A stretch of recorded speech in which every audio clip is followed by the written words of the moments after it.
Shalom saudara yang diberkati oleh Tuhan Yesus Kristus. Video lanjutan saya masih berkaitan dengan pernyataan dari Edis TV yang mengatakan bahwa penyaliban dari Tuhan Yesus itu adalah rancangan dari si iblis, bukanlah rancangan Bapa. Dan saya baru lihat video Edis lagi, dia mengatakan bahwa kalau ada orang Kristen yang mengatakan bahwa penyaliban Yesus itu adalah rancangan Bapa, maka orang itu tidak waras lagi, menurut Bang Edis. Dan Bang Edis mengatakan juga kalau penyaliban dari Tuhan Yesus itu adalah rancangan dari Bapa, maka seharusnya orang Kristen berterima kasih kepada iblis dan kroni-kroninya karena mereka telah melakukan kehendak Bapa. Saya berpikir di sini Bang Edis tidak mengerti tentang bagaimana motivasi Bapa dan motivasi iblis, ya. Yang Bapa lakukan tentang berancangan tentang penyaliban dari Tuhan Yesus Kristus, anaknya yang tunggal, itu beda motivasi dengan iblis, ya.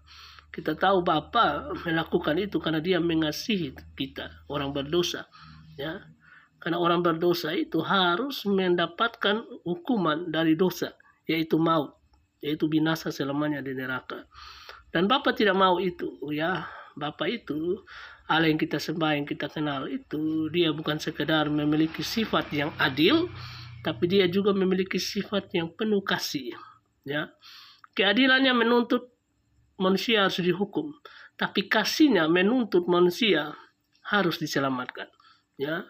Makanya di dalam salib itu, saudara, itu bukan sekedar simbol biasa, tapi salib itu simbol di mana pertemuan antara kasih Bapa dan keadilan Bapa. Ya, saudara yang diberkati Tuhan.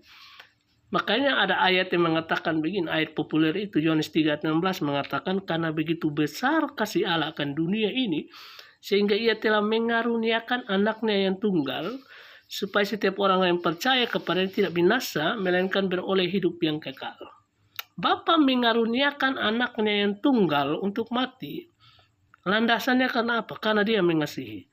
Jadi menurut Bang Edis, kalau kita percaya bahwa Bapa yang merancang penyaliban Yesus, kita harus berterima kasih kepada, atau kita harus berpikir bahwa iblis berjasa, itu salah total, ya.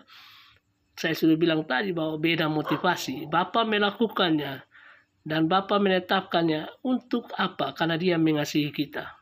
Dia tidak mau orang berdosa binasa. Dia mau menyelamatkan kita. Tapi beda dengan iblis. Ya, saudara, iblis melakukannya motivasinya karena dia mau menghancurkan Yesus.